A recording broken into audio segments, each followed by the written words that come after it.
ঢাকা লিগে কাল থেকে চতুর্থ রাউন্ড। আবাহনীর প্রতিপক্ষ পার্টেক্স। রমজানে সফল হবার কৌশল জানালেন নাহিদ রানা।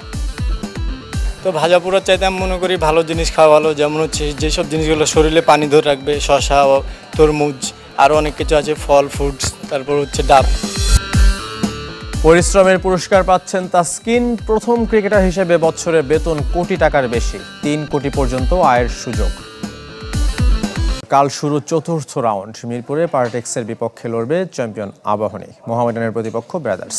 আর বিগ ম্যাচে প্রাইম ব্যাংক খেলবে লেজেন্ডস অব রূপগঞ্জের বিপক্ষে। সবগুলো ম্যাচ শুরু হবে সকাল 9টায়।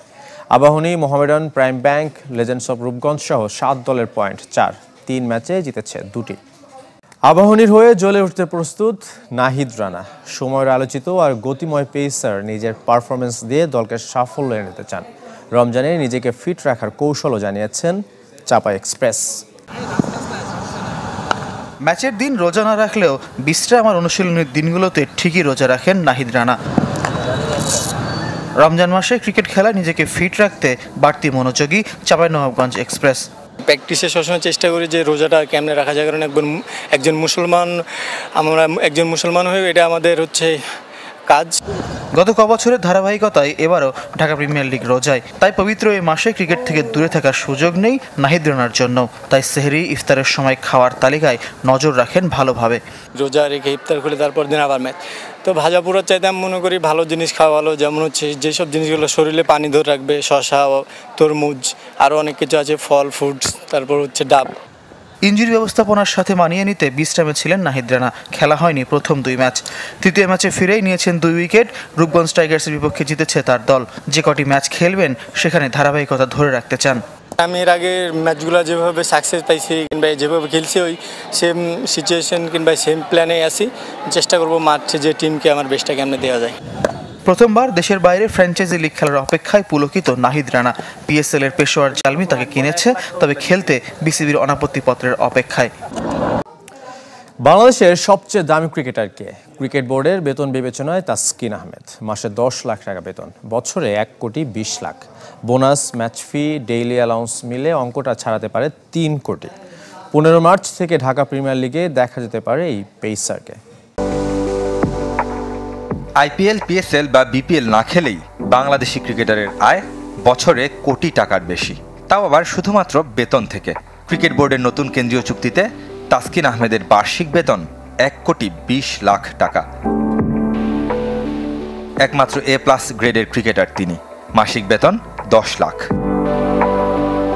পরিশ্রম যে কখনো বৃথা যায় না তার জ্বলজ্যান্ত উদাহরণ ঢাকা এক্সপ্রেস। 2019 বিশ্বকাপে ইনজুরিতে দলের অংশ হতে না পারার পর পুনর্জন্ম হয়েছে পরের বছরই। প্রতিনিয়ত ছাড়িয়ে যাচ্ছেন নিজেকে।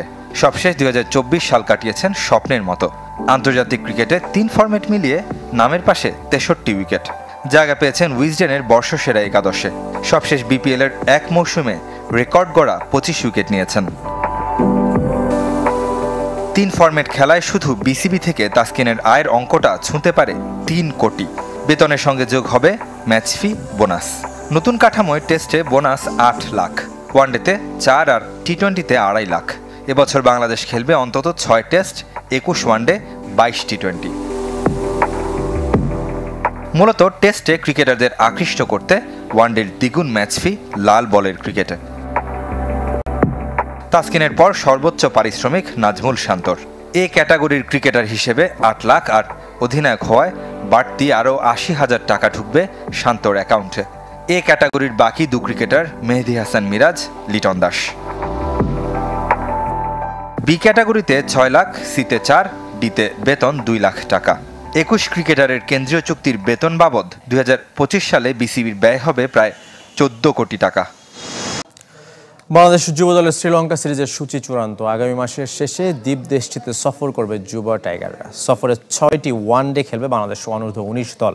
প্রথম ওয়ানডে 26 এপ্রিল, শেষ ম্যাচ 8 মে। সবগুলো ম্যাচ হবে হাম্বানটোটায়। দেশে ফিরেছে চ্যাম্পিয়ন্স ট্রফি জয়ী বেশ কয়েকজন ভারতীয় ক্রিকেটার, তবে শিরোপা উদযাপনের সুযোগ নেই। 22 মার্চ শুরু হচ্ছে আইপিএলের 18তম আসর। টুর্নামেন্ট কেন্দ্র করে ইতিমধ্যেই চেন্নাই সুপার কিংসের সাথে যোগ দিয়েছেন রবীন্দ্র জাদেজা। আর চ্যাম্পিয়ন্স ট্রফিতে সুযোগ না পেলেও দেশের হয়ে খেলা সবচেয়ে আনন্দ দেয় ঋষভ পন্থকে। ইনজুরিতে 6 থেকে 7 ম্যাচ খেলা হবে না লখনৌ পেসার মায়াঙ্ক যাদবের। 2 বছরেরও কম ব্যবধানে 4 ফাইনাল, যার দুটিতে সফল রোহিত শর্মার দল। চ্যাম্পিয়ন্স ট্রফি জিতে ইতোমধ্যে ভারত ফিরেছেন চ্যাম্পিয়ন ক্রিকেটারদের বেশ কয়েকজন। তবে এবার আর নেই উদযাপনের বাড়াবাড়ি, যেমনটা ছিল গেল টি-20 বিশ্বকাপের পর, যার পেছনের কারণ সামনের IPL। 22 মার্চ শুরু দীর্ঘ 2 মাসের টুর্নামেন্ট। ক্রিকেটারদের সতেজ রাখতে 1 সপ্তাহের বিশ্রাম দিয়েছে ভারতীয় ক্রিকেট বোর্ড। এরই মধ্যে চেন্নাই দলের সাথে যোগ দিয়েছেন রবীন্দ্র জাদেজা, যাকে স্বাগত জানিয়েছে সুপার কিংস।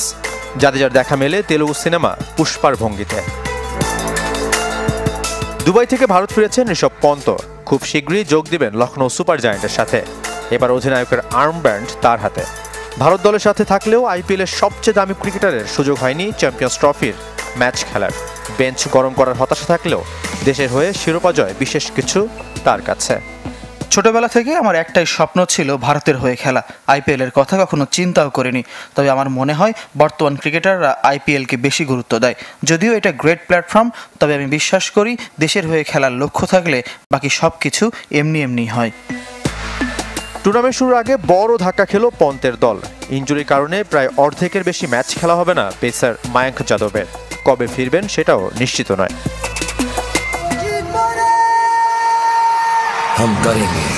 এদিকে ট্রফি ট্যুরের অংশ হিসেবে কলকাতায় পৌঁছেছে IPL শিরোপা। হলুদ ট্যাক্সিতে করে শিলিগুড়ি, দুর্গাপুরের পর কলকাতায় ট্রফি।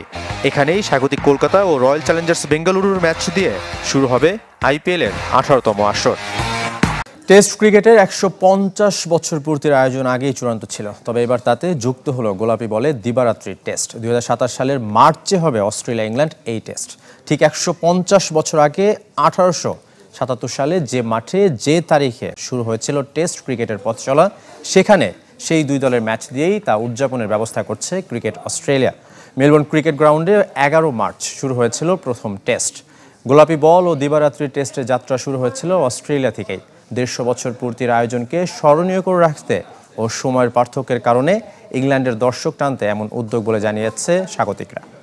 জাতীয় দলের খেলার সঙ্গে সাংঘর্ষিক হলেও PSL-এ বাংলাদেশি ক্রিকেটারদের পাঠানো উচিত। শক্তিমত্তায় টাইগারদের চেয়ে জিম্বাবুয়ে পিছিয়ে। আসন্ন টেস্ট সিরিজে ভবিষ্যতের ভাবনায় থাকা ক্রিকেটারদের পরিকল্পনায় রাখা উচিত বলে মন্তব্য করেছেন সাবেক অধিনায়ক খালেদ মাসুদ পাইলট। এছাড়া ক্রিকেটারদের মাঠ থেকে মর্যাদার সঙ্গে বিদায় নেয়ার পক্ষে পাইলট। সঙ্গে নির্বাচকদের আরও দায়িত্বশীল হতেও আহ্বান জানান তিনি। শিরোপা জয়ের লক্ষ্যে চ্যাম্পিয়ন্স ট্রফিতে গিয়ে খালি হাতে ফিরেছে বাংলাদেশ ক্রিকেট দল। দেশে ফিরে ঢাকা প্রিমিয়ার লিগে ব্যস্ত সময় পার করছে জাতীয় দলের ক্রিকেটাররা। এরপর আগামী মাসে 2 ম্যাচের টেস্ট সিরিজ খেলতে বাংলাদেশে আসছে জিম্বাবুয়ে। সিরিজ চলাকালীন চলবে পাকিস্তান সুপার লিগ, যে ফ্রাঞ্চাইজি টুর্নামেন্টে ডাক পেয়েছেন লিটন, নাহিদ ও রিশাদ। তবে জিম্বাবুয়ে সিরিজ থাকায় তাদের PSL-এ যাওয়ার NOC পাওয়া নিয়ে দেখা দিয়েছে শঙ্কা। বিভিন্ন ফ্রাঞ্চাইজি লিগ খেলে জাতীয় দলে সুনাম কুড়াচ্ছেন বেশ কিছু আফগান ক্রিকেটাররা। সাকিব আল হাসানের বড় তারকা হওয়ার পেছনেও অবদান আছে এসব লিগের। তাই জিম্বাবুয়ে পিছিয়ে থাকায় এ সিরিজে নতুনদের সুযোগ দিয়ে লিটন, নাহিদ রানাদের PSL-এ পাঠানো উচিত বলে মনে করেন সাবেক অধিনায়ক খালেদ মাসুদ পাইলট। জিম্বাবুয়ের সাথে যদি এরকম ভালো প্লেয়ার থাকে তাদেরকে ছেড়ে দেওয়া উচিত। দেশের কোনো খেলোয়াড় বিদেশের কোনো ফরম্যাটে খেলে বেড়াবে এবং সেখানে যদি খুব ভালো ক্রিকেট খেলা হয় তাহলে ফাইনান্সিয়াল হিসেবে বেনিফিট হবে। সেখানে যে তার কোয়ালিটি ক্রিকেট খেলা আসলো, আপনার নিজের দেশের জন্য ভালো, তার সুন্দর প্রিপারেশন হয়ে গেল। প্লেয়ারকে যত আপনি অ্যালাউ করবেন, যেমন সাকিবের কথা যদি দেখেন, সাকিব আজকে IPL-এ খেলতে খেলতে সাকিব কিন্তু একদম পরিপূর্ণ একটা প্লেয়ার হয়ে গেছিলো। তো এরকম প্লেয়ার যদি 5টা 7টা 10টা যদি প্লেয়ার IPL-এর মতো PSL-এর মতো জায়গায় যদি খেলতে পারে, তাহলে আপনি কিন্তু প্লেয়ারগুলো আস্তে আস্তে ইমপ্রুভ করবে এবং আইকনিক প্লেয়ার হবে। জিম্বাবুয়ের বিপক্ষে 2 ম্যাচের টেস্ট সিরিজে ফেভারিটের তকমা নিয়ে মাঠে নামবে বাংলাদেশ। তবে শক্তিমত্তায় টাইগারদের চেয়ে জিম্বাবুয়ে পিছিয়ে থাকায় ভবিষ্যতে ভাবনায় থাকা ক্রিকেটারদের পরিকল্পনায় রাখা উচিত বলে মনে করেন পাইলট। আমার মনে হয় যে একটু ইম্প্রোভাইজ করা উচিত, যে আপনি ভবিষ্যৎ বাংলাদেশ টিমকে কাকে দেখছেন বা কাদেরকে দেখছেন, এরকম কিছু প্লেয়ারকে আমার কাছে মনে হয় যে চিন্তা ভাবনা করা, যে এবং কম্পিটিটিভ আমরা যেন জিতি, মানে মেন উদ্দেশ্য থাকবে জিতা, এবং সাথে যেন আমার কিছু প্লেয়ারকে সুযোগ করে দেওয়া, যেন ভবিষ্যতে বাংলাদেশ টিমে যারা সার্ভিস দেবে তাদেরকে এইখানে ডেবু করে দেওয়া বা অথবা এদেরকে এখনই একটা ভালো লেভেলে নিয়ে আসা। এদিকে মাঠ থেকে ক্রিকেটারদের বিদায় দিতে ব্যর্থ হচ্ছে BCB।